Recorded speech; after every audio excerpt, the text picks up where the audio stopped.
O governo está discutindo a mudança de um imposto e isso vai afetar a sua vida. 11 formas diferentes que essa simples mudança de imposto vai mudar a forma como você faz negócios. Bem, e o último deles afeta até o mercado financeiro. Então, se você investe em empresas de capital aberto, dependendo de como a legislação for escrita, isso pode mudar o dia a dia na bolsa. A gente está falando do ITCMD, é o Imposto sobre Transferência, Causa-Mortes e Doação. O que quer dizer isso? Esse é um imposto estadual que você paga quando tem um falecimento, então alguém foi lá e faleceu, essa pessoa depois de morrer você vai ter que fazer inventário, e ao fazer inventário você vai definir quem são os herdeiros que vão ficar com aquele bem. Pô, Gui, a pessoa tinha dívida, sim, você pode herdar dívida. Pô, Gui, a pessoa tinha bens de qualquer tipo, casa, imóvel, carro, beleza, isso deveria ser dividido entre os herdeiros. Aí você vai ter custos, você pode fazer até em cartório, que é mais barato, mas se você fizer por via judicial, um advogado vai ter que ser contratado e você vai ter que pagar as custas judiciais, porque um juiz vai ter que avaliar tudo e dar uma sentença. Mas isso é um tipo, né? Outro tipo de incidência do ITCMD é sobre doação. Então o que muda é que aí passam a ser duas pessoas em vida e uma está doando dinheiro para outra. Até fica a dica, como o ITCMD é estadual, ao fazer uma doação, você pode ter de pagar um imposto federal também, que é o imposto de renda. Tem uma forma de você ficar livre do imposto de renda. Como é que é? Na hora de fazer uma doação, fica dentro do limite de R$40 mil por ano. Então, entre o dia 1º de janeiro e 31 de dezembro, doe até R$40 mil em um CPF. Se você passar um centavo, você tem que pagar imposto de renda sobre isso. E se você que for uma pessoa que está doando dinheiro, você pode doar para várias, mas você só pode doar R$40 mil por CPF. E a pessoa que recebe também pode receber R$40 mil de um monte de gente. Só que se uma mesma pessoa, um mesmo CPF onde houver a doação, se isso exceder R$40 mil, você tem o pagamento. Mas, na questão de hoje, por que o governo está fazendo essa mudança da lei? Bem, primeiro, o Brasil é um país deficitário. O que isso significa? Ele gasta mais do que ele recebe, do que ele arrecada. Então, quando a gente soma tudo que é pago e imposto no país, o governo gasta mais do que ele recebe. Então, por conta disso, eles estão aumentando os impostos para ter mais receita e tentar equalizar as contas. Vale dizer que quando a gente olha para as despesas do governo, tem um monte de coisa que é difícil cortar, ele já tem um monte de obrigação por leis anteriores, mas só fica um comentário aqui que o gasto do governo hoje com saúde, transporte e educação é mínimo. Se a gente somar tudo, vai dar uns 5%. Mas voltando ao tema de hoje, eles estão fazendo essa mudança porque, como o governo quer aumentar a arrecadação, uma das coisas que os políticos estão levando em consideração é que existem empresas que são usadas para transferir recurso de uma geração para outra. Então, o que acontece? Nessa empresa, você tem várias gerações, desde a mais antiga, que talvez tenha sido quem fundou a empresa, até filho, tarará, e aí chega na última geração que ainda é viva, e aí eles vão colocando todo esse pessoal dentro da empresa e usam essa forma para pagar menos imposto. Por quê? Quando uma empresa tem sócios, então vamos fazer um desenho aqui, ó. Você tem lá uma empresa, e aí quando você olha a empresa, você tem o balanço. Balanço ou balanço patrimonial é a mesma coisa. No balanço, você tem, de um lado, ativos, do outro, passivos, mais capital social. O capital social é o dinheiro que foi investido pelos sócios na hora de constituir essa empresa. Então, você vai começar uma empresa, você vai pegar um dinheiro, vai registrar um CNPJ e vai colocar o dinheiro lá. O nome contábil disso é integralização de capital, mas na linguagem que a gente pode usar no dia a dia, você está investindo dinheiro numa empresa. É que tem várias formas de investimento, esse é um deles. Então aí você vai lá e você vai colocar um pouco de dinheiro aqui. Aí você vai usar esse dinheiro que foi investido para adquirir ativos. Beleza. Então, só vamos lembrar, né? Ativos são todos os bens e direitos, passivos são todas as dívidas que a empresa tem, ou, outra forma de dizer a mesma coisa, o passivo é todo o dinheiro que a empresa captou de terceiros. Então, é alguém que não é sócio. E o capital social é o dinheiro que você traz dos sócios da empresa. Beleza? O que acontece? Conforme a empresa está em atividade, você vai ter a demonstração de resultado do exercício. nada mais é do que você pegar as receitas, tirar as despesas, pagar os impostos, e aí no final você tem, no jargão de mercado, a última linha, que é o lucro líquido. Então você pega aqui as receitas, pode ser qualquer tipo de receita. A atividade da empresa é vender livro. Tá bom, você vendeu livro, você vai ter no receita. Uma consultoria, você vendeu serviço. Conforme você atende clientes, eles pagam pelo serviço, né? Você emitiu nota por isso, eles pagam pelo serviço e está aqui, você tem a receita. Aí nas despesas, você vai ter um monte de coisa. Você vai ter despesa do dia a dia, despesa fixa, variável, custo. Aqui é todo tipo de dinheiro que sai do seu caixa. Então é compra de matéria-prima, é pagamento de funcionário, tudo entra aqui em despesa. E aí, no final, você tem aqui o resultado, que é o lucro líquido. E pode ser prejuízo também. Prejuízo é a mesma coisa que um lucro líquido negativo. Beleza. Mas aí o que acontece? Conforme você tem uma empresa em atividade, ela gerou lucro, tá? Ela pode pegar esse lucro e dividir para o sócio. Isso é feito sem pagar imposto. Nas empresas de capital aberto, isso é chamado de dividendo. Tá? Nas empresas normais, que tem capital fechado, você não precisa ter tanta sofisticação, mas beleza. A empresa foi lá, deu lucro. Tá bom. O que você vai fazer com esse lucro? Vai distribuir tudo para o acionista, né? Para quem controla o capital da empresa? Não, vamos guardar um pedaço. Quando você faz isso, esse dinheiro sai daqui e vem para cá, e aí você está aumentando essa conta do capital social. Mas e aí, como é que funciona? Esse dinheiro vai para onde? Se você não fizer nada com esse dinheiro, não usar ele para comprar produto, nem contratar gente, você provavelmente vai investir. Então ele vai entrar aqui na conta de caixa e vai aumentar o saldo que você tem em caixa. Tão simples quanto isso. Então, quando você tem uma empresa familiar, o que você está fazendo é colocando aqui no capital social todas as gerações que você pode. E aí, na hora que a empresa está fazendo uma distribuição de lucro, ela faz essa distribuição desproporcional. O que quer dizer isso? Você pega aqui no capital social, você vai fazer um gráfico de... Se você for ver um gráfico de pizza e representar isso aqui, quando você tem a empresa sendo constituída, você vai ter apenas um sócio, o sócio fundador, né? Só que conforme a empresa vai tendo outros sócios, esse capital, representado aqui em gráfico, ele vai mudando. Então, inicialmente, você tem 100% de uma pessoa, aí depois você muda, né? Vamos dizer que você tem 2 sócios, então é 50-50, aí vai entrando outro sócio, até que o fundador fica só com esse pedacinho aqui do capital, beleza? Isso é o que acontece normalmente numa empresa. Geralmente, você pode imaginar que na hora de distribuir o lucro tem que ser proporcional. Só que pela lei, você pode fazer de forma diferente. É a chamada distribuição de lucro de forma desproporcional. Então, assim, você vai distribuir o lucro, você pode resolver dar 100% para essa pessoa.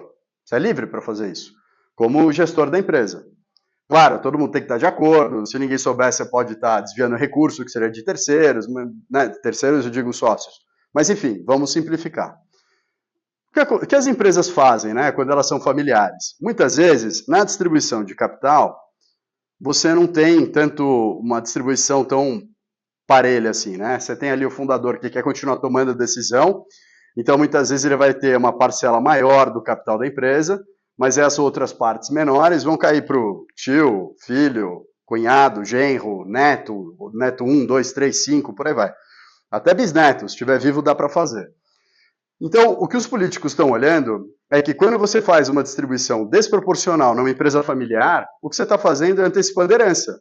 Em vez de esperar o patriarca ou a matriarca, que seja, os velhinhos da família, em vez de esperar eles falecerem, para lá na frente você ter o óbito, aí com o óbito inicia todo o processo de inventário, distribuição de recursos e o pagamento de uma fortuna, porque o pagamento de uma fortuna para advogado, imposto e tarará, eles muitas vezes antecipam. Então, conforme a empresa tem esse lucro retido, ela vai distribuindo isso de forma desproporcional entre os familiares. Isso é o que os políticos estão olhando. Só que tem outros 10 impactos que eu acho que eles não estão vendo. Mas, um adendo, né? Qual o ponto? Quando as novas leis são escritas, elas têm, primeiro, uma iniciativa ali das votações. Então, se tem o projeto-lei, ele é escrito, depois ele é votado, tarará, e aí passa pela Câmara, depois vai para o Senado, até que no Congresso como um todo é aprovada. Beleza. Só que em algum momento, as entidades da economia real, as empresas, as pessoas, as associações, eles vão tomando conhecimento do que está sendo discutido, aí eles entram em contato com o relator do projeto, muitas vezes vão falar com um assistente lá no Congresso, um assistente desse relator, e aí com isso eles vão fazendo ajustes no texto. Aí chega um outro partido e fala, não, muda o texto aqui, aí o outro fala, não, muda colar, e até que você tem uma versão final. Então, do que a gente tem informações hoje, pode sofrer mudanças até isso entrar no nosso dia a dia. Mas vamos lá, isso pode afetar a tua vida de 11 formas. A primeira você já viu. Uma outra forma que isso pode mudar é em cooperativa. As cooperativas são constituídas por pessoas que têm objetivos comuns. Um tipo muito comum de cooperativa no Brasil são as cooperativas agrícolas. Você também pode ter outros tipos de cooperativa de classe. As cooperativas mudam um pouco das outras empresas porque elas são entidades onde você tem cotas de participação. Então, qual que é a ideia? Vamos ver aqui. Numa cooperativa, você entra lá, imagina que a cooperativa já está constituída, você tem aqui todo o capital social dividido em várias partes, né? Aí, você vai lá e faz assim, eu vou comprar aqui uma cota dessa cooperativa, tá bom. Eu, por exemplo, sou cotista de uma cooperativa financeira, que é um banco. É semelhante a quem tem ações de um banco. Acho que talvez a diferença é que lá você sente que você tem um pouco mais de poder de voto, né? Tem reuniões, apresentam o resultado, querem ouvir o que você pensa, realmente te chamam para as assembleias, mas enfim, é o mesmo esquema, só que tem uma diferença. Por ser uma cooperativa financeira, né, um banco, você faz operações de crédito nesse banco. Você toma dinheiro emprestado, você paga por esse dinheiro que você tomou emprestado, então você gera uma receita para a cooperativa por meio dos juros, você pode comprar mais cotas, você pode fazer um monte de coisa. E o ponto é que, quando chega no final do ano, a cooperativa deveria beneficiar os cooperados. Beleza. Então, conforme ela fecha o resultado anual, ela tem o lucro. E aí eles vão distribuir o lucro na forma de sobras. E as sobras, então sobras são dinheiro, tá? As sobras são distribuídas para os cooperados. Só que ela não é feita na proporção das cotas. Quem fez mais negócio com a cooperativa gerou mais receita. E eles têm uma conta para reconhecer essa pessoa e distribuir mais sobras para ela. Beleza? Porque no fim, a cabeça por trás é o quê? Você é sócio da empresa, você gerou mais negócio, você gerou mais receita, então por conta disso você deveria ter uma participação maior. Com essa mudança da legislação, isso pode criar um problema na forma como as cooperativas hoje estão organizadas. E vale lembrar que os sistemas financeiros Sicoob e Sicredi são bancos que montam cooperativas por todo o Brasil. Então, se isso mudar, não vai afetar só a minha vida e dos cooperados que tem ali naquela instituição. Vai mudar a vida de muita gente que tem pelo Brasil todo. Você tem até cooperativas de classe, então aí se abre porta para uma discussão bem grande. Qual que é um outro tipo de distribuição de lucro que você faz de forma desproporcional?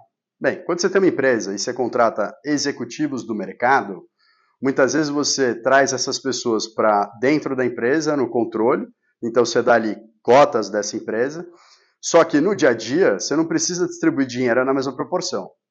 Você pode fazer isso, por exemplo, em consultoria. Então, olhando aqui no exemplo, vamos imaginar que ela começou porque tinha um executivo que, com muita experiência no mercado, ele trabalhou numa empresa relevante, aí quando ele resolveu sair dessa empresa e montar a sua própria consultoria, fazer o negócio dele, ele começa sozinho. Então, você tem aqui um executivo, para dar o nome de uma pessoa que talvez vocês conheçam, vamos pensar no Falcone. É o grande expert por trás da metodologia OBZ, Orçamento Base Zero, tá? Então, assim que ele montou a consultoria, se começou só ele tinha 100% do capital social. Aí, conforme a consultoria foi crescendo, mais clientes foram procurando o trabalho dele, começou a faltar braço. Para não recusar trabalho e conseguir dar conta de toda essa demanda, e claro, aproveitar que tem clientes precisando de uma solução, dar essa solução, mas também receber dinheiro com isso, ele foi lá e contratou executivos. Então, esse capital social ele dividiu.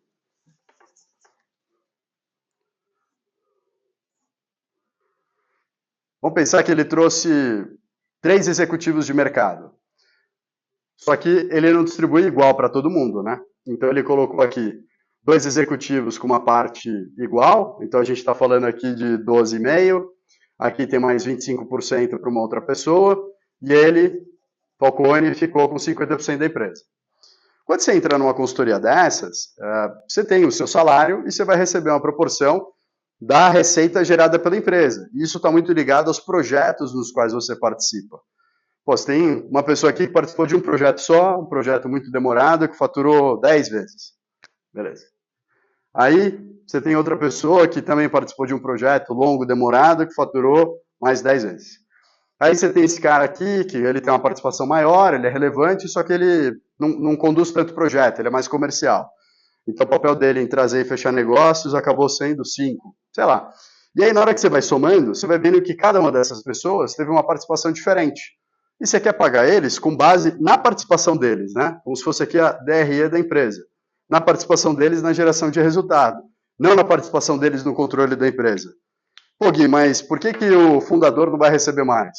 Ele está sabendo que o maior valor do que ele tem está no equity, né, na participação. Desculpa, equity é o termo em inglês para capital social, é semelhante. Então ele tem a proporção dele aqui no capital social da empresa, ele não quer abrir mão tanto disso, ele entende que isso daqui é algo que é um valor sendo construído a longo prazo, mas ele está disposto a abrir mão dessa receita anual, semestral, mensal, o que for. Ele está disposto a abrir mão da receita para os profissionais que estão entrando. Então, você tem aqui um executivo que pode ganhar mais. Você tem aqui outro executivo que pode ganhar ainda mais do que ele. Todos eles mais do que o consultor fundador. Então, isso daqui é um exemplo em consultoria. Se você for pensar em gestora de recurso, é semelhante. Então, a gestora de recurso, as empresas que gerenciam os fundos de investimento, escolhendo onde eles vão comprar e vender os ativos, essas gestoras também podem ter uma distribuição semelhante. Na hora que o profissional é contratado, ele entra na entidade, ele pode ter de uma cota a todas elas, e a distribuição de lucro pode ser diferente. Então, mais uma vez, essa mudança na legislação pode mudar esse tipo de profissional. Outra coisa são os escritórios de assessores de investimento. Os assessores de investimento são um tipo de empresa diferente. Ela nem é registrada na JUSESP, porque não é uma empresa padrão. Ela é uma empresa semelhante a uma consultoria de engenheiros. São todas pessoas que vêm da mesma formação, têm a mesma profissão, então por conta disso você faz um registro diferente. Não vou entrar na parte técnica agora, mas no detalhe é a mesma coisa. Cada um tem pelo menos uma cota, uma ação, uma das menores partes do capital social da empresa, e eles podem receber distribuição de lucro de forma desproporcional. Se a lei mudar, pode mudar a vida deles. Outra mudança que você pode ter é na hora de constituir as tais alianças entre empresas, ou joint ventures, né? Então você tem duas empresas, elas já atuam no mercado, já têm lá seus clientes, mas elas resolvem criar uma nova empresa e somar forças, juntando investimento de tempo, energia, dinheiro, conhecimento, para criar algo novo. Por exemplo, a Nestlé, há um tempo atrás, ela resolveu montar uma joint venture com uma empresa lá da Nova Zelândia, que produzia leite. Então aqui você tinha as duas empresas diferentes, aqui a Nestlé e aqui a empresa da Nova Zelândia, e elas resolveram somar forças, se juntando numa nova empresa. Essa nova empresa, por sinal, veio trabalhar no Brasil. E, por sinal, o executivo por trás da marca de leite chamada Leitíssimo veio daqui. Ele se estabeleceu aqui no Brasil, tem uma fazenda na Bahia e acho que até casou com uma brasileira. Então, o que acontece? Quando você tem aqui uma JV, você pode ter uma divisão. Isso daqui é JV, né? Joint Venture. É um nome em inglês chique, mas só quer dizer uma aliança entre empresas. Então aqui, quando você faz a união entre elas, você pode ter 50-50 ou até você pode fazer diferente. Você pode dizer que uma delas tem 75% e a outra 25%. Tá, Gui, e aí? E aí que, por conta disso, você está organizando aqui, nessa distribuição do capital, investimentos que elas estão fazendo em maquinário, pessoas, em expatriar executivo, uma série de coisas. Só que na hora que você está distribuindo o lucro, olha, você pode fazer de forma diferente, desde que a legislação não mude isso, porque do jeito que está vindo, pode mudar. A joint venture é uma forma interessante de você organizar empresas, porque você consegue equacionar investimento, experiência, conhecimento e várias coisas que são investimentos além dos investimentos financeiros. Tem vários outros tipos de investimento que você faz numa empresa. E hoje, a forma como a legislação permite distribuir recurso de forma desproporcional ao controle da empresa, Isso hoje é viável. Se a lei mudar, pode deixar de ser interessante. E isso, pessoal, vamos lembrar, no Brasil, né? Você pode continuar tendo joint ventures em outros lugares do mundo. Só que aqui pode ser um risco. Outro tipo de relação de empresas que pode mudar com essa nova legislação trata-se dos fundos de venture capital. Fundos de venture capital são fundos de capital de risco. Eles são fundos especializados em investir em empresas novas que estão crescendo. Então, quando a gente olha a sobrevivência das empresas a longo prazo, isso significa que conforme o tempo passa, se você começou hoje com 100 empresas, conforme o tempo passa, a quantidade de empresas que vão sobrevivendo cai muito. E até olhando, por exemplo, os dados de startup, apenas 10% das startups sobrevivem mais do que 10 anos. E até num estudo recente, que foi publicado hoje pela Ace Ventures, a grande maioria das startups tem 5 anos ou menos. Então isso só confirma essa taxa de sobrevivência das empresas sendo muito baixa. Então de tempo em tempo você tem startups que morrem, aí quem trabalhava nela vai trabalhar em outras, com novas iniciativas e novas ideias. Então o mercado é bastante cíclico, dinâmico e agitado. Mas aí, qual que é o ponto? Quando você tem uma startup, ela foi constituída aqui para criar e viabilizar uma iniciativa diferente, nova, inovadora, mais tecnológica, com impacto. Tem várias formas de você criar uma solução viável numa startup. Mas o ponto principal é o quê? Quando você está montando a startup, você vai precisar de dinheiro. No início, quando uma startup está começando, muitas vezes você tem somente o fundador com aquela ideia. Isso daqui parece um coração, mas é uma lâmpada, tá? Uma lâmpada com uma ideia brilhante. Beleza. Aí esse fundador tem uma ideia brilhante, aí ele começa a sorrir e fala, pô, legal, vou montar uma empresa. Só que para isso, ele vai precisar de dinheiro para conseguir transformar essa ideia em algo que de fato existe, né? Um produto. Então, ele inicialmente sai à busca de potenciais investidores. É comum você ouvir o termo de familiares e amigos. Então, os fundadores buscam pessoas próximas, que conhecem eles, que entendem o que eles estão buscando com essa iniciativa de montar a startup, e com base na confiança que têm, eles confiam o bastante para alocar dinheiro nessa ideia. Então, muitas vezes, quando uma startup começa, você conta com investimento de familiares e amigos, aí depois, então, familiares e amigos, depois você vai ter a entrada do investidor anjo, depois você acaba tendo a entrada do VC, que vai colocar o seed money, depois você tem o série A, B, tarará, e depois você tem a abertura de capital da empresa. Mas, no fim, a relação é muito parecida. Apesar de entrar em momentos semelhantes, ou melhor, apesar de entrar em momentos diferentes, o fundo de Venture Capital tem uma iniciativa muito parecida com os familiares e amigos, e também é muito parecido com os anjos, onde eles estão colocando dinheiro numa empresa no momento inicial, e às vezes, dependendo das cláusulas, se a empresa vier a ser vendida para um outro investidor numa nova fase, essas pessoas podem receber dinheiro de forma desproporcional ao capital que eles possuem da empresa. Uma outra relação que pode mudar com base nessa nova legislação é a relação entre sócios. Por quê? Quando você está montando uma empresa, imagina que é só você e seu sócio. Um está entrando com dinheiro e o outro está entrando com conhecimento. Você pode dizer que no contrato social, cada um vai ter 50% do controle da empresa. Só que para a empresa se tornar viável, um deles está investindo R$1 milhão. E o outro está entrando com trabalho, conhecimento. Ao fazer isso, o que você tem? Você vai ter lá no balanço da empresa, né? Aqui entrando R$1 milhão na conta de capital social. Isso você vai usar para comprar ativos, investir, contratar gente que for. Só que qual que é o ponto? Se por algum motivo a empresa for vendida 6 meses depois, esse dinheiro aqui ainda está no caixa. É um exemplo, tá? Vamos imaginar que a empresa é vendida 6 meses depois. Esse dinheiro ainda está no caixa, só que já foi consumido parte e sobrou R$800 mil. E apesar disso, a empresa não está sendo vendida por 800 mil. Eles já criaram alguma coisa, então ela está sendo vendida por R$2 milhões.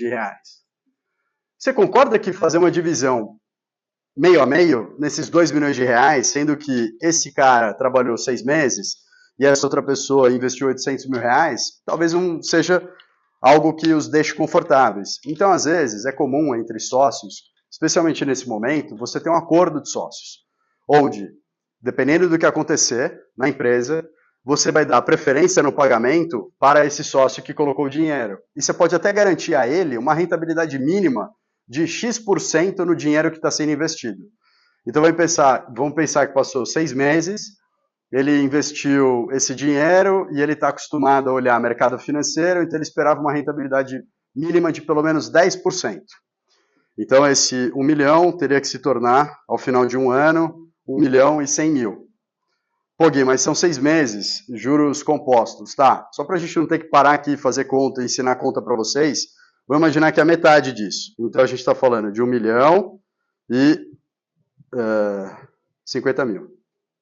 0,50 mil. Então esse daqui vai ter que receber pelo menos isso daqui, e aí do saldo ele vai receber, do saldo ele vai dividir o restante do dinheiro com o sócio dele. Então, na hora que a gente pensa numa empresa sendo constituída, onde você tem um acordo de sócios que dá características diferentes para momentos diferentes da empresa, conforme ela vai crescendo, ela passa por estágios distintos, isso pode mudar a forma como você está tributando as pessoas. Então, pessoal, olhar a distribuição de lucro só pensando na participação no capital social, só para pegar empresas familiares, não sei se é a melhor alternativa. Só que isso é só metade dos problemas, a gente ainda tem mais. Quando você tem uma empresa que está recebendo um investimento estratégico, então você tem um investidor estratégico que está entrando na empresa para viabilizar uma nova iniciativa, um novo departamento. A relação é a mesma e se acaba tendo o mesmo tipo de problema. Nos últimos anos no Brasil, a gente teve um crescimento muito grande em recuperações judiciais. Então as empresas acabavam tendo um resultado financeiro cada vez pior, iam tendo dificuldade em pagar suas obrigações, e aí entravam com um recurso judicial, onde basicamente eles viram para os credores, né, para as pessoas para quem eles devem dinheiro, e falam assim, ó, seguinte, essa empresa não vai mais pagar, ela está pedindo ajuda para esse juiz, está aqui todo o plano para reestruturar a empresa, então a gente vai parar de pagar essa dívida, vamos reestruturar a empresa, e com isso ela vai conseguir retomar sua atividade, voltar a ser uma empresa lucrativa, e aí sim a gente vai pagar essa dívida. No meio do caminho até eles fazem o tal do corte de cabelo nessas dívidas, onde todo o saldo das dívidas eles diminuem bastante e ficam só com um valorzinho. Mas enfim, o que muda na reestruturação das empresas é o quê? Você muitas vezes tem uma mudança na forma como as empresas estão organizadas. Então o jeito padrão seria você ter aqui a empresa matriz, aí aqui embaixo você tem uma filial 1, aí aqui do lado você vai ter a filial 2, aí aqui você vai ter o galpão de logística, aí depois você vai ter uma empresa de transporte. Cada uma dessas empresas pode ter sócios diferentes. E aí na hora que você está distribuindo o recurso para a matriz, você não precisa fazer proporcional, você pode fazer desproporcional. Aqui, se for uma franquia, você pode ter um sócio que está investindo dinheiro e ele recebe de forma diferente do que a quantidade de ações que ele tem. Então, aqui a gente pode imaginar que esse sócio menor tem toda essa parte, que aqui vai dar 25%, aqui ele tem só 12,5%, aqui você se juntou com alguém que já era forte no setor, então é o contrário, esse outro sócio tem 40%, aí aqui você pode ter uma divisão de a matriz tem a metade, e aí aqui não é nem a matriz, mas sim o próprio acionista. Então tem formas bem diferentes de você poder organizar a sua empresa. A mudança nessa legislação pode afetar tudo isso. Inclusive, quando você tem uma empresa com a matriz no exterior, ela acaba abrindo no Brasil uma filial. E ela pode ter filiais que são organizadas de forma diferente do que a matriz tem no exterior. Por exemplo, vamos pensar aqui, ó, McDonald's. Nos Estados Unidos você tem a matriz do McDonald's, e aí aqui embaixo você tem cada uma das outras unidades lá pelos Estados Unidos. E aí, uma delas é uma empresa de transportes, outra é uma empresa de logística, outra é uma consultoria para ajudar todas essas franquias a poderem performar melhor, e aí cada uma delas tem uma participação da matriz entrando no contrato social. Quando a gente olha no Brasil, a situação dessas empresas pode ser diferente. Como? Você tem aqui, por exemplo, a Arcos Dourados, que atua como holding, e a Arcos Dourados, ela cuida das empresas de transporte e logística, onde o que eles contratam é, por exemplo, a Martin Brauer, uma outra multinacional. A Martin Brauer é responsável por fazer entrega para cada uma das... Então aqui você tem, nos Estados Unidos, uma forma de organização para o McDonald's, enquanto aqui no Brasil você tem uma estrutura diferente, onde essa empresa não necessariamente participa de tudo, mas o ganho que eles têm pode estar entrando só dos produtos que estão sendo vendidos, e aqui eles fazem uma compensação dos royalties. Então aqui você vai ter a matriz participando desse contrato e do capital social, e os empreendedores, donos dessas franquias, vão ter uma outra parte aqui do capital. Então, na hora que você está fazendo a distribuição da empresa para os acionistas dela, se você faz de forma desproporcional, funciona hoje. Só que se a legislação mudar, a forma de distribuir dinheiro vai ter que ser outra. Tá, e por fim, qual que é o outro tipo de relação dentro de uma empresa onde você distribui dinheiro de forma desproporcional para os acionistas? Nas empresas de capital aberto, você tem dois tipos de ação. Vamos pegar uma empresa de capital aberto e vamos olhar, vamos pegar, por exemplo, a Gerdau, uma empresa grande, relevante no Brasil, com operação no exterior. A Gerdau, uma empresa tradicionalmente do sul do país, o código em bolsa dela é GGBR3 para ON e GGBR4 para a ação PN. Qual a diferença entre elas? A ação ON ela é ordinária. Isso significa que quem tem uma ação ordinária tem direito a voto no conselho. Por sua vez, a ação PN é ação preferencial. Ela dá preferência no pagamento de dividendos. Ou seja, se uma empresa, por 3 anos, não pagar lucro para o dono de uma ação PN na forma de dividendo, essa ação passa a ter direito a voto para que esse acionista possa exercer o seu direito de preferência, ter o seu recebimento de lucros, nas reuniões de conselho, defender os seus direitos, tá bom? E aí, qual que é o lance? Se você for ver a distribuição do capital social de uma empresa entre o NPN, você acha que ela é feita assim? Não. Ela, muitas vezes, é feita de um jeito onde os detentores das ações ON, que muitas vezes são os controladores, eles controlam a empresa com uma participação muito pequena do capital social dela. E por que isso é feito? Porque, primeiro, você pode, isso está na lei, a legislação, mas também porque se você está trazendo um investidor, esse investidor, ele muitas vezes não quer tomar as decisões no seu lugar. Ele entende o valor da sua gestão, o seu conhecimento, e o que ele quer é preferência no lucro. Então, essa empresa aqui, muitas vezes você tem mais gente detendo ações preferenciais num valor total maior do que os controladores têm de ações ordinárias. Então, se a gente tiver uma mudança na legislação, alterando a forma como as empresas distribuem lucro para os seus acionistas e forçando elas a fazer essa distribuição na mesma proporção em que os acionistas têm a participação no controle da empresa, isso pode ter impacto muito grande na vida de todo mundo. Você aí que é executivo de uma empresa, você que investe em ações na bolsa, você que trabalha numa empresa como funcionário, numa parte inferior ali da pirâmide, todas essas pessoas podem ser afetadas. E aí o time responsável pela gestão financeira da empresa vai ter que dar um mortal para trás para tentar encontrar uma solução viável para continuar desempenhando negócios da mesma forma. Então, no fim, provavelmente, o governo e a economia real, né, as empresas e associações, vão acabar chegando num acordo de alguma coisa que afete tão pouco a vida das pessoas, porque se o texto seguir da forma como está, essas são todas as mudanças que podem acontecer na sua vida. Fica de olho. Compartilhe esse vídeo com qualquer outra pessoa que você acha que pode se beneficiar desse conhecimento. Se você tem alguma opinião sobre o vídeo, comenta também, por favor.